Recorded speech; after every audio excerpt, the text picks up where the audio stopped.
Change کر دیا. تو اسی دوران نا اس وقت میری والدہ حیات تھی, اللہ ان کے درجات بلند فرمائے, تو بڑی دعا کر رہی تھی. میں ایک ہی بیٹا ہوں, تو آگے سرکار کی آڈیو میں ایک فکرہ آیا کہ اگر اچھا استاد مل جائے تو ماں کو نہ چھوڑ دینا, ماں کی دعا سے ہی تو اچھا استاد ملتا. تو یہ آج کل ایک ویڈیو بڑی شیئر ہو رہی ہے کہ کسی نے حضرت واصف علی واصف رحمۃ اللہ علیہ سے پوچھا کہ اللہ کا جلوہ کیا ہوتا ہے, تو ارشاد فرمایا ماں کے لیے بیٹے کا چہرہ اللہ کا جلوہ ہوتا ہے. والدہ کافی علیل تھی, کافی بیمار تھی, تو میں جب آیا تو کافی لاغر تھی. انہوں نے میری آواز سنی تو اٹھ کھڑی ہوئی. تو میں نے اپنی نگاہوں سے دیکھا ہے کہ بیٹے کا چہرہ ماں کے لیے اللہ کا جلوہ ہوتا ہے. ایک اور جگہ ارشاد فرماتے ہیں جب عام الفاظ خاص معنی دینا شروع کر دے سمجھو اللہ کا جلوہ عطا ہو گیا. تو یہ جتنی بھی ہمارے یہ جو سرکار کی آڈیوز ہیں یہ ہمیں گائیڈ کرتی رہتی ہیں. روزمرہ کی زندگی ہو, پروفیشنل لائف سے جڑی کوئی بات ہو. میں ڈاکٹر ہوں تو میرے لیے ان کا ایک جو فکرہ تھا, یہ میں پہلے بھی کوٹ کر چکا ہوں, کہ وہ عبادت کرنے والا ڈاکٹر جو اپنے مریض کے لیے مخلص نہیں, اس کی عبادت اسے کوئی نفع نہیں پہنچائے گی. تو یہ ایسے ہی ہے کہ جی بادشاہ سے رعایا کا پوچھا جائے گا اور ڈاکٹر سے مریض کا پوچھا جائے گا. ڈاکٹر صاحب نے بڑی پیاری گفتگو کی. میرے لیے سرکار کا یہ ایک فکرہ مجھے پر امید کر دیتا ہے کہ جتنے بھی عظیم کام ہیں وہ غیر عظیم زمانوں میں ہوتے ہیں. ایک دیا کافی ہوتا ہے اندھیرے مٹانے کے لیے. ہوں چراغ داغ بنا ہوا, سر شام جلتا ہوں شوق سے, میرے پاس آئیں گے وہ کبھی جنہیں ایک سحر کی تلاش ہے. تو ہر وہ محبت جو آپ کو اللہ کے قریب کر دے وہ اللہ کے راستے کی محبت ہے, اور وہ اس میں کوئی شرک نہیں ہے. انسان کی تمنا ہے تو شرک ہے, رحمان کی تمنا ہے تو عین ایمان ہے. اور یہ حضرت واصف علی واصف رحمۃ اللہ کی جو آڈیوز ہیں نا وہ آپ کو اپنی ذات کے ساتھ مخلص کر دیتے ہیں. رسول اللہ صلی اللہ علیہ وسلم کی حدیث ہے کہ جس نے اپنے آپ کو پہچان لیا اس نے اپنے رب کو پہچان لیا. تو اپنے آپ کو پہچاننے کے لیے, اپنے ذات کے ساتھ مخلص ہونے کے لیے استاد کا ہونا بہت ضروری ہے. یقین جانے کہ ہماری پریشانیاں ہماری غلط فہمیاں ہیں, کوئی تو ہو جو ہماری غلط فہمیاں دور کرے. خیال بدل جائے تو منظر بدل جاتا ہے. ویسے سب کا ایک بڑا پیارا فکرہ ہے کہ جس کا جو خیال ہے اس کا وہی حال ہے. خیال اچھا ہے تو حال بھی اچھا ہے, اور اللہ کی نعمتوں میں سب سے بڑی نعمت حسن خیال ہے. یہ اس دن بھی میں ڈیٹیل میں نہیں جاؤں گا, پیشنٹس ہوتے ہیں, لیکن میں ان سے اجازت لیتا ہوں کہ ان کا یہ جو آپ بیتی ہے وہ میں لوگوں سے شیئر کروں تاکہ لوگوں میں امید بڑھے. ایک خاتون میرے پاس آئیں, کچھ ان کے ساتھ بڑی زیادتیاں ہو گئی تھیں اور وہ دل میں نفرت لیے بیٹھی تھیں, اور جس کے لیے نفرت لیے بیٹھی تھی وہ فوت ہو چکا تھا.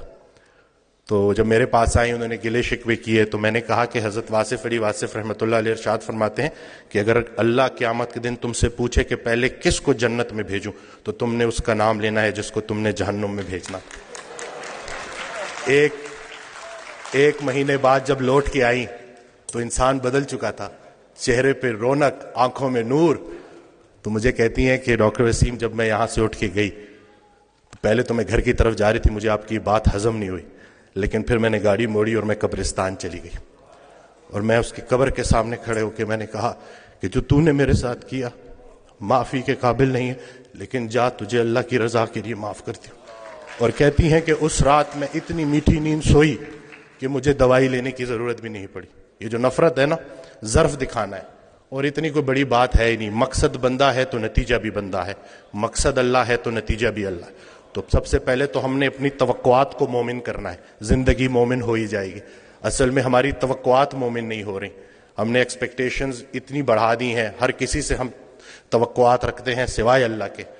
تو اپنا گھر, اپنی تنہائی, اپنی قبر, اسی کے اوپر فوکس کریں. ہر انسان سے اس کا اپنا پوچھا جائے گا. جس شوہر کو اپنی بیوی میں صرف برائیاں نظر آ رہی ہیں اصل میں اس کو اپنی تمام برائیاں اپنی بیوی میں نظر آ رہی. اچھے شوہر کو اپنی بیوی اچھی لگے گی, برے شوہر کو اپنی بیوی برے لگے گی. اب بتاؤ بیوی اچھی لگتی ہے یا بری لگتی ہے؟ یہ نہیں کہ سارا کا سارا فوکس ادھر کر دیا, جھگڑا ہی نہیں کرنے دیتے, سارے جھگڑے ہی ختم کر دیے. الحمدللہ جھگڑا جو ہے نا وہ دو بندوں کا نام ہے, صلح ایک بندے کا نام. ابھی ریسنٹلی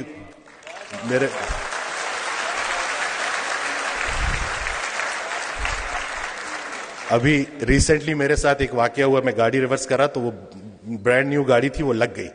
وہ پیچھے غلطی میری تھی, تو میں اترا تو وہ بڑے غصے میں میری طرف آئے. تو میں نے فوراً معافی مانگ لی نا کہ مجھے نظر نہیں آیا, میں بہت معذرت کرتا ہوں, اور بہت زیادہ میں نے ان سے معافی نا. تو ابھی وہ غصہ ان کا ایک دم سے اتر گیا, کہتے ہیں آج کل معافی کون مانگتا ہے. تو میں نے کہا جی وہ نقصان چھوڑے, نقصان کو اپنا نمبر دے اور رابطے میں رہیں گے. تو میرا بڑا دل تھا میں ان کو بولوں کہ اگر کوئی معافی منگوانے والا پیچھے کھڑا ہو تو بندہ ضرور معافی مانگتا ہے. تو یہ کسی کے حوالے سے زندگی گزارنا کتنی آسان ہو جاتی ہے اگر ہمیں پتہ چل جائے تو ہمارے سارے جھگڑے ختم ہو جائیں. میں تو جو میں نے آڈیوز میں جو سنا ہے نا کہ جنہیں ہم رخصت کرتے ہیں وہی ہمارا استقبال کریں گے. تو حضرت واصف علی واصف رحمۃ اللہ علیہ کی میں آڈیوز سنتا ہوں تو اس میں انہوں نے جو ہمارا فوکس ہی چینج کر دیا ہے کہ جب ہم وہاں پہ جائیں گے تو جن کو ہم پیچھے چھوڑ کے آئے تھے وہ ہمیں آگے ملیں گے, تو اب ان کے لیے کیا لے کے جا رہے ہو. تو اپنے والدین کے لیے صدقہ جاریہ بننا ہے, اور یہ چھوٹی سی زندگی ہے, اس میں الجھنا نہیں ہے. آسانیاں دو, آسانیاں ملیں گی. ہر وہ نیکی جو تم دوسرے کے ساتھ کرتے ہو اصل میں اپنے ساتھ کرتے ہو, ہر وہ بدی جو تم دوسرے کے ساتھ کرتے ہو اصل میں اپنے ساتھ کرتے ہو. اسلام کوئی بات نہیں ہے جو پڑھ کے سنانی ہے, اسلام ایک کام ہے جو کر کے دکھانا ہے. تو اللہ پاک ہمیں استقامت دے کہ یہ نوجوان ہمارے سامنے جو بیٹھے ہوئے ہیں انہوں نے ہی ہمیں ریپلیس کرنا ہے. اور میں یہ کہتا ہوں کہ اگر کچھ پرسنٹیج ہی پاپولیشن کی اگر شعوری سطح پہ جتنی لیول آف کانشیسنس بڑھے گی اتنی کریج آف فارگیونیس بھی بڑھے گی. اور حضرت واصف علی واصف رحمۃ اللہ علیہ کا بڑا پیارا فکرہ ہے کہ میری بیسک تعلیم یہ ہے کہ سب کو معاف کرو. تو بس یہی کرنا ہے کہ معافی تلافی کر کے اپنی اپنی قبروں تک جانا ہے. کوانٹم فزکس کا ایک فکرہ ہے کہ death is just an illusion.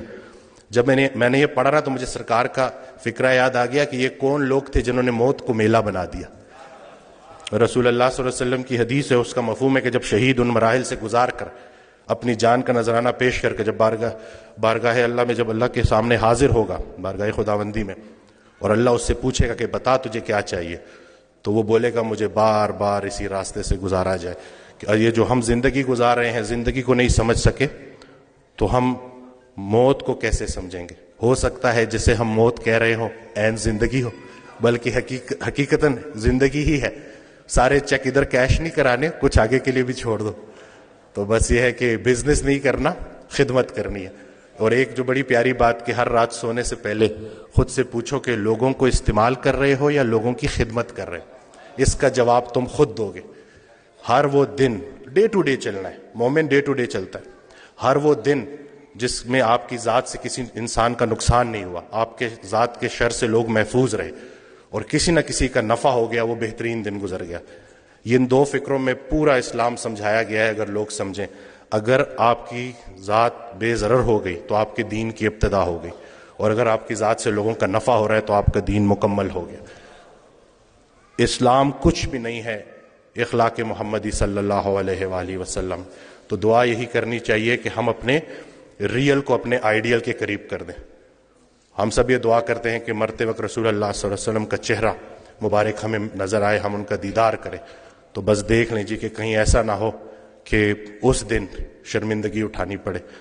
تو کوئی ایک خوبی اپنے اندر ایسی پیدا کر لو جو آپ کو لگے کہ رسول پاک صلی اللہ علیہ وسلم کو اچھی لگے گی. کوئی ایک غلطی خامی اپنے اندر سے ایسے نکال دو جو آپ کو لگتا ہے رسول اللہ صلی اللہ علیہ وسلم کو ناپسند ہے. تو بس یہی چھوٹی سی زندگی ہے اور یہی کرنے والے کام ہے, کر ڈالیں. اور اللہ کے راستے کا سفر تنہائی کا سفر نہیں ہے, سنگتوں کا سفر ہے.